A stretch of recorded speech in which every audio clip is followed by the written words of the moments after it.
Good morning students. आज हम पढ़ेंगे अपठित गद्यांश हिंदी व्याकरण का एक नया विषय।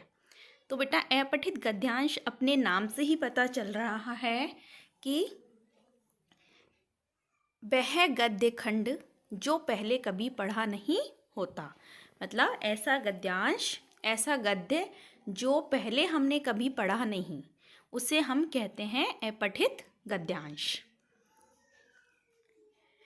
ऐसा गद्यांश जिसे पहले न पढ़ा गया हो अपठित गद्यांश कहलाता है। गद्यांश में कुछ प्रश्न पूछे जाते हैं जिनके उत्तर गद्यांश में से ढूंढकर देने होते हैं। गद्यांश को 2-3 बार पढ़ना चाहिए। उसके अर्थ को समझकर अपनी भाषा में उत्तर देना चाहिए। उत्तर लिखते समय भाषा सरल और सहज होनी चाहिए जिससे ज्ञात बात आसानी से समझ में आ सके। तो बेटा गद्यांश को पढ़ते समय हमें क्या क्या सावधानियां बरतनी है वो हम देखेंगे। सबसे पहले अपठित गद्यांश को ध्यानपूर्वक पढ़ना चाहिए।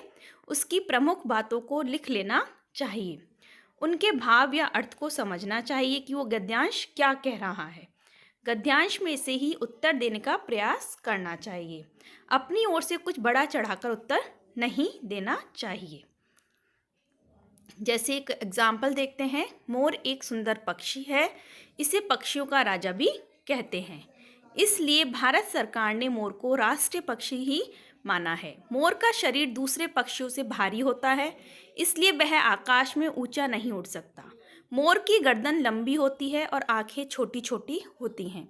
इसके सिर पर सुंदर सी कलंगी होती है। इसके पंखों पर आधे चांद के निशान होते हैं, लेकिन इसके पैर बहुत ही भद्दे होते हैं। भद्दे मतलब खराब। मोर दाना और कीड़े मकोड़े खाता है। मोर का नृत्य मनमोहक होता है। तो आप देखेंगे बेटा यहाँ किसके बारे में हमने सबसे ज़्यादा बात की? मोर के बारे में। तो प्रश्न देखते हैं, भारत सरकार ने किसे राष्ट्रीय पक्षी घोषित किया है? तो हम गद्यांश में पढ़ेंगे भारत सरकार ने मोर को राष्ट्रीय पक्षी घोषित किया है। तो इसका उत्तर हो जाएगा मोर को। मोर आकाश में ऊंचा क्यों नहीं उड़ता? शरीर भारी होने के कारण। मोर का शरीर दूसरे पक्षियों से भारी होता है, इसलिए वह आकाश में ऊंचा नहीं उड़ सकता।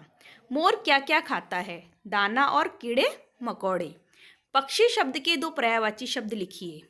तो ये आपको खुद से बेटा आपकी व्याकरण कितनी अच्छी है उससे पता चलेगा कि अगर आपको कोई भी शब्द दे दिया गद्यांश में से और उसका आपसे विलोम शब्द पूछ लिया, पर्यायवाची शब्द पूछ लिया, समानार्थक शब्द पूछ लिया, तो पक्षी के 2 पर्यायवाची होते हैं, चिड़िया और खग। इस गद्यांश का उचित शीर्षक क्या है? तो बेटा गद्यांश का उचित शीर्षक सबसे पहले वही होगा जिसमें गद्यांश में जिस चीज़ के विषय में सबसे ज़्यादा बात की जाती है। तो यहाँ हम मोर के विषय में बात कर रहे हैं, तो गद्यांश का उचित शीर्षक होगा मोर। गद्यांश को पढ़िए और समझिए। मदर टेरेसा के मन में असहाय और पीड़ितों के लिए तड़प सदैव बनी रही। एक शाम वे कोलकाता के बड़ा बाजार से गुजर रही थीं। एक स्थान पर लोगों का जमघट लगा हुआ था। जमघट क्या होता है बेटा? जहाँ बहुत सारी भीड़ होती है। वे भी आगे बढ़ी। उन्होंने देखा कि एक कूड़ेदान में कूड़े के ढेर पर एक नन्हा शिशु पड़ा था। शिशु मतलब छोटा सा बच्चा। भीड़ में सभी लोग इस दृश्य को देख रहे थे और तरह तरह की बातें कर रहे थे, पर किसी ने उस बच्चे को उठाने का साहस नहीं किया। मदर टेरेसा ने एक पल गवाए बिना लपककर उसे उठा लिया और अपने साथ ले गईं। तो प्रश्न देखते हैं, मदर टेरेसा के मन में किनके लिए तड़प थी? तो हम देखेंगे बेटा कि गद्यांश में लिखा हुआ है मदर टेरेसा के मन में असहाय और पीड़ितों के लिए तड़प थी। उन्होंने कहाँ पर लोगों का जमघट लगा देखा? उन्होंने कोलकाता के बड़ा बाजार में लोगों का जमघट लगा देखा। नन्हा शिशु कहाँ पड़ा था? नन्हा शिशु कूड़ेदान में कूड़े के ढेर पर पड़ा था। बच्चे को देखकर मदर टेरेसा ने क्या किया? बच्चे को देखकर मदर टेरेसा ने उसे उठा लिया और अपने साथ ले गईं। गद्यांश का उचित शीर्षक बताइए। तो आपको बताया था बेटा कि गद्यांश के अंदर जिस चीज़ की बात सबसे ज़्यादा की जाती है वही गद्यांश का शीर्षक होता है। तो यहाँ किसकी बात हम कर रहे हैं? हम मदर टेरेसा की बात कर रहे हैं। तो शीर्षक क्या होगा? Mother Teresa. तो बेटा गद्यांश बहुत इजी टॉपिक है और बहुत इजीली आप इसमें फुल मार्क्स ले सकते हो।